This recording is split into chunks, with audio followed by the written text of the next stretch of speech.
पहिने 100 रुपया में $1 मिले छे। 2015 के बात करबी तो 2015 में $1 बराबर नेपाल में पूरा 106 रुपया भ गेल छे। 2020 के बात करबी तो 2020 में $1 बराबर 120 रुपया तक पहुंच गया छे।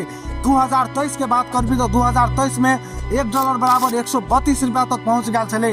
हाल अखुन के बात करबी 2026 में तो 2026 में $1 बराबर नेपाल में पूरा नहियो कम तो 150 लसलो के 160 तक के बीच में प्राइस है पहुंच गया। आखिर में डॉलर के प्राइस नेपाल में हर एक दिन प्रतिदिन केला बढ़ते जा रहा है।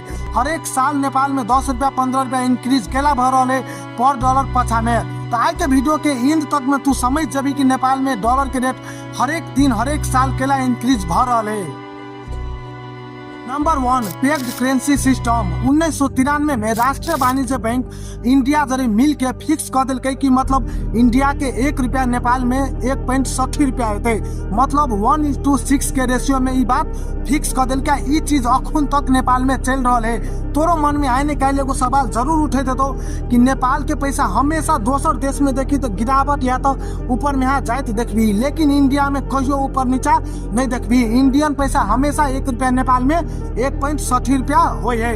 एना केला कि 1993 में राष्ट्रीय वाणिज्य बैंक कंबाइंड भ के फिक्स कर दिल इंडियन के साथ में कि अब वाला दिन में नेपाल के इंडियन के जो करेंसी है वो एगो स्टेबल में रहते, मतलब नेपाल के 160 रुपया देते तो इंडियन 100 रुपया होते। मतलब आई बात की समझे के कोशिश कर। ये चीज करे के पीछा रीजन सबसे मुख्य रीजन ये छे कि दोनों देश के जो इकोनॉमिक कंडीशन है वो एगो स्टेबल में रहते, मतलब एगो स्थिर अवस्था में रहते। लेकिन एक कारण बहुत भारी भरकम असर वो देखेला मिले है नेपाल में। इंडियन करेंसी पर एको रती इफेक्ट पड़े है, बाहर वर्ल्ड इकोनॉमिक्स के इफेक्ट पड़े इंडियन करेंसी पर, तो वकर डायरेक्ट असर देखेला मिले अपना और के नेपाली करेंसी पर। एंड दैट्स वाई सबसे बेवकूफी के बात है कि 1993 के जे एग्रीमेंट छे वो कि नेपाल इंडिया के जो करेंसी रहते वो पूरा डिपेंड रहते, नेपाल के जते करेंसी है वो डिपेंड रहते इंडिया पर। इंडिया के वैल्यू गिरले तो नेपालों के वैल्यू ऑटोमेटिक गिर पड़ते। एंड दैट्स वाई नेपाल के पैसा कहियो भी इंडिया में ने ऊपर जाए हो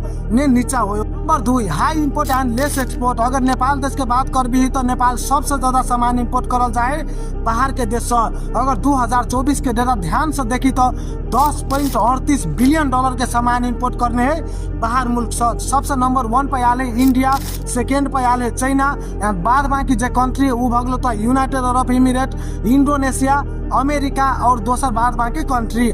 मतलब यहाँ बात से अपना और नेपाल देश के औकात था चले है कि नेपाल कत्ते चीज इम्पोर्ट करे, जबकि नेपाल में अत्ते भी नेचुरल रिसोर्स हर एक चीज होला के बाद में नेपाल $10.38 बिलियन के सामान से इम्पोर्ट करने 2024 में अगर डेटा के ध्यान से देखी तब। नंबर 3 हाईली डिपेंडेंस इन रेमिटेंस। मतलब नेपाल देश के अगर जीडीपी के बात कर भी तो पूरा ग्रॉस डोमेस्टिक प्रोडक्ट जो अपना और कहे छी तो नेपाल के जीडीपी है पूरा $41 बिलियन करीबन। तई में $41 बिलियन जो है करीबन नेपाल के जो जीडीपी है वो कर 33% हिस्सा अब है पैसा कतो से तो वो है अब्रोड से, मतलब बाहर मुल्क से, या तो मिडल ईस्ट से अब है या तो यूरोप से अब है। मतलब जो बाहर गए आदमी वो और जो पैसा पठवे है वही में से कुछ प्रॉफिट हो है तो वह प्रॉफिट कलेक्ट भके 33% बने पूरा नेपाल के जीडीपी। मतलब अ चीज से समझ सके कि अपना और के नेपाल देश के जो सरकार है वो एक बार केहन लेवल के चुतियापन मतलब कर रहा है, ताकि अत्ते बेरोजगार लेवल है कि नेपाल देश के 33% जीडीपी हैंडल करस हुए अब्रोड से रेमिटेंस मनी से, जबकि नेपाल के टोटली डिपेंडेंस हुआ चाहिए या तो टूरिस्ट पे हुआ चाहिए या तो नेचुरल रिसोर्स पे हुआ चाहिए, लेकिन नेपाल डिपेंडेंस कथी पर 33% रेमिटेंस मनी पर। अगर तू ध्यान से जनगणना के जो डेटा देखी ने तो लगभग नेपाल के हर एक घर से हर एक फैमिली से एक ने एक कोई तोरा अब्रोड में मिल जतो पूरा ध्यान से अकेला मिलतो केला कि नेपाल देश में अपॉर्चुनिटी नहीं। अहिले एगो सिक्योरिटी गार्ड के सैलरी के बात करबी तो 2000 दिरहम है, मतलब नेपाल के करीबन 80,000 से ऊपर है, लेकिन नेपाल वो अफोर्ड करते ओकरा देला नहीं कर सकते केला कि नेपाल के जो पॉलिटिकल माइंड सेट है वो तो हेबे नहीं, नेपाल को डेवलपे नहीं केने। दैट्स वाई नेपाल के जो आदमी और कहीं को थोड़ा बहुत एजुकेटेड होए तो वो पसंद करे नेपाल देश के छोड़ेला बाहर जाएला ज्यादा प्रीफर करे है, कि ओकरा था कि देश में अपॉर्चुनिटी नहीं है, बाहर में अपॉर्चुनिटी है, ग्रोथमेंट है। एंड वह नेपाल में ब्रेन ड्रेन सबसे ज्यादा देखेला मिले है। Number 4 political instability. अगर ध्यान से देखी तो 2008 से लेके अखन तक में 16 गो से ज्यादा प्रधानमंत्री में बदलाव भगल अपना नेपाल देश में। एंड अकर सबसे बड़का साइड इफेक्ट पड़े कथियों पर, तो ऊपर है नेपाल के जो करेंसी हो ओकर डाउनफॉल पर। केना के पड़े से हम तोरा समझाबे के कोशिश करे छो।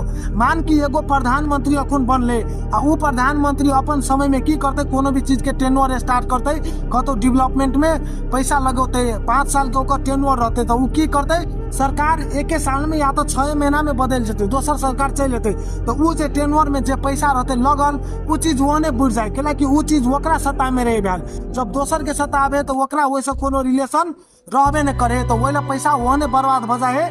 एंड उ चीज डायरेक्ट इफेक्ट देखेला मिले नेपाल के करेंसी डाउनफॉल पर। एंड नेपाल में सबसे ज्यादा पॉलिटिकल इनस्टेबिलिटी होय के मुख्य रीजन कथी होय, तो वो है कि नेपाल के कोनो भी इतिहास के देख ली पलटा के, तो एगो नेता एगो पार्टी अपन बढ़िया जगह सीट नहीं आन सके।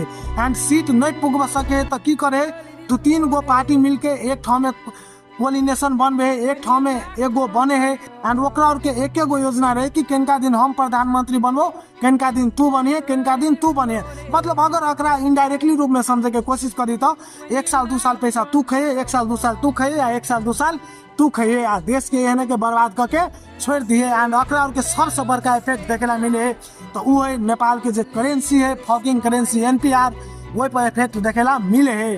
तो आई होप तू बढ़िया जगह समझ गया अभी कि नेपाल में दिन प्रतिदिन सालों साल डॉलर के रेट कैला बढ़ रहा है।